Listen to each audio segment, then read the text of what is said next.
Hey guys, आपको शायद इस वीडियो का काफ़ी टाइम से इंतज़ार था, तो ये वीडियो आप और वीडियो में अगर अच्छा रिस्पांस आया तो मैं इसका नेक्स्ट पार्ट जल्दी लाऊंगी। बट जो स्टोरी आई हेट यू मैं स्टार्ट कर चुकी हूँ उसे मैं ज़रूर कंटिन्यू कर। जंकुक हमें निकलना चाहिए। मॉम ने कॉल किया था। हाँ, आंटी ने कॉल तो किया था और मैंने उन्हें कहा है कि हम लोग निकलने वाले हैं, तो प्लीज़ जल्दी चलना चाहिए। और भाभी आ रही है। अभी तो फिलहाल आ ही नहीं है, बट वो आने ही वाली है, रास्ते में ही है, ऐसा ही कुछ है। जंकुक जैसे ही कार के अंदर घुसता है वो पूरी तरह से शॉक हो जाता है, क्योंकि त्योंग पूरी तरह से सेंसलेस हो चुकी होती है। जंकुक को ये सब नॉर्मली लगता है, क्योंकि उसे लगता है कि हर लड़की को अपने पेरेंट्स से दूर में जाने में बहुत ज़्यादा प्रॉब्लम होती है, और त्योंग कुछ ज़्यादा ही रो चुकी थी, इसकी वजह से शायद वो सेंसलेस हो चुकी है। और जंकुक नोटिस करता है बहुत टाइम हो चुका है, बट त्योंग अभी तक होश में नहीं है आई है, इसलिए वो एक वाटर बॉटल से लेकर उसके फेस पे पानी डालता है। त्योंग अपने सेंस में आ जाती है, बट वो देखती है कार में बहुत ज़्यादा डार्कनेस है, बट उसे फील होता है कि कोई उसके साइड में बैठा है, इसलिए अपनी काम वॉइस में कहती है कि हम लोग कहाँ पे जा रहे हैं। त्योंग को बिल्कुल भी ये होश नहीं होता है कि ऑलमोस्ट 3 आवर पहले उसके साथ क्या क्या हुआ है, इसलिए वो ड्राइवर को कहती है कि प्लीज़ कार वापस मेंशन की ओर लो। रोहन, तुम्हें समझ नहीं आ रहा हिंदी भाषा, तुम्हें समझ नहीं आती, कार घुमाओ। मैंने बोला हेलो मैम, ये मेरी कार है और मेरा ड्राइवर है, इसलिए तुम्हारी सुनेगा नहीं। और रही बात कार घुमाने की, तो कार क्यों घूमेगी, कार तो अपनी सही डेस्टिनेशन पे जा रही है। आपसे मैं क्या कहूँ, आपको बिल्कुल भी सेंस नहीं है कि बिना किसी लड़की को जाने से शादी नहीं करते हैं, बिना उसके बारे में जाने प्रॉब्लम उसकी बॉडी हेल्थ कैसी है क्या है, तो आपने बिना कुछ सोचे समझे शादी कर ली। बस थोड़ी सी आपकी मैंने क्या इंसल्ट कर दी थी, आपने मेरी पूरी लाइफ बर्बाद करके रख दी है, आप जानते भी हैं। सीरियसली तुम कहना क्या चाहती हो, तुम मेरे साथ मजाक कर रही हो क्या?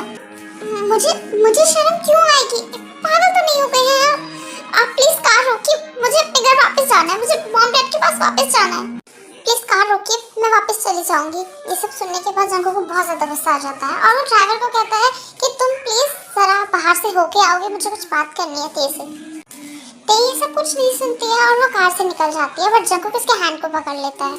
ते तुम ये सब बकवास क्या कर रही हो, आपको समझ नहीं आ रहा अभी भी कि मेरी शादी में कोई भी मर्जी नहीं थी, मतलब मर्जी नहीं थी तो तुमने मॉम को ये सब कहा क्यों? मैंने आपकी मॉम को कुछ भी नहीं कहा है, मैं नहीं जानती कि आपकी मॉम को किसने कहा है कि मैं आपसे प्यार करती हूँ, मैं किसी से प्यार नहीं कर सकती और मैं करना भी नहीं चाहती। आप मेरी प्लीज प्रॉब्लम समझिए, प्लीज मुझे माफ कर दीजिए, आपके साथ जो कुछ भी हुआ ये सब डैड की मर्जी से हुआ है, मेरी इसमें कोई भी मर्जी नहीं थी। जंकुक देखता है कि त्योंग का प्रेशर बहुत ज़्यादा हाई हो रहा है और वो एक डॉक्टर होने के नाते ये सब कुछ नॉर्मली समझ सकता है, इसलिए वो अपनी कोल्ड वॉइस में कहता है कि बस बहुत ज़्यादा हो चुका है और मुंह बंद करके चुपचाप बैठे रहो। त्योंग ये सब सुनने के बाद बहुत ज़्यादा रोने लगती है और वो कुछ भी नहीं कह पाती।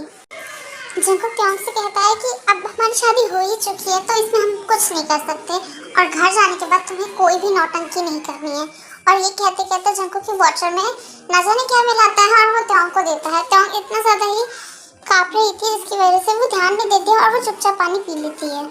जंकुक विंडो के बाहर देख ही रहा होता है, तभी वो फील करता है कि उसके शोल्डर के अराउंड किसी का सर है, जो देखने के बाद जंकुक के फेस पे सिर्फ सॉफ्टली स्माइल आती है।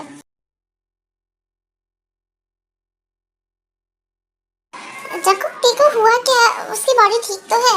मॉम प्लीज हम बाहर चलिए, मुझे आपसे कुछ इंपॉर्टेंट बात करनी है। ओके। जंकुक टेको लेकर उसके रूम में चले जाता है। जंकुक का हाउस सिर्फ 2 फ्लोर का होता है और उसमें एक छोटा सा गेस्ट रूम होता है बस। और जंकुक अपने रूम में जाने के बाद वो नीचे अपनी मॉम के पास आता है। जंकुक देखो आखिर हुआ क्या है? मॉम तुम जानती नहीं हो देख क्या हुआ है, तुमने मुझसे झूठ क्यों बोला कि त्योंग मुझसे प्यार करती है?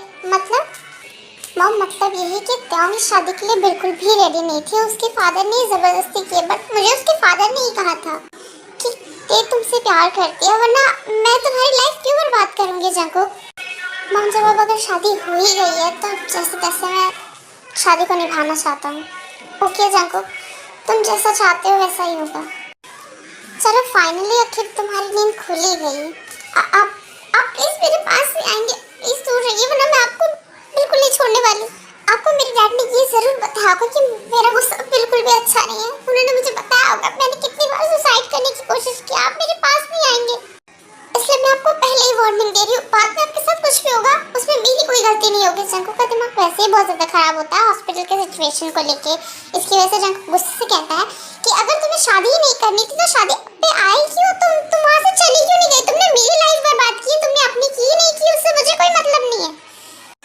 शादी से इतनी प्रॉब्लम्स थे, शादी से पहले मना कर देती। और तुम्हें क्या लगता है तुम मेरे घर पे आके ऐसा ड्रामा करोगी तो मैं तुम्हें माफ कर दूंगा? मैं कोई फिल्म में हीरो नहीं हूँ जो तुम्हें कहूंगा अच्छा ठीक है तुम्हें मैं तुम्हारी फैमिली के पास छोड़ के चला आता हूँ।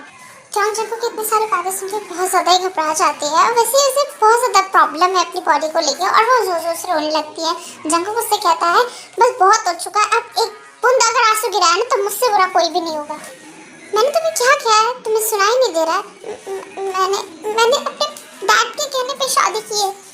जंको का दिमाग वैसे ही बहुत ज़्यादा गुस्से में होता है। जब वो उसका ध्यान त्योंग की तरफ जाता है तो पूरी तरह से शॉक हो जाता है क्योंकि त्योंग वैसे ही बहुत ज़्यादा शेक कर रही होती है और उसका दिमाग पूरी तरह से ठंडा हो जाता है और वो जाके त्योंग को नॉर्मली काम डाउन करने लगता है।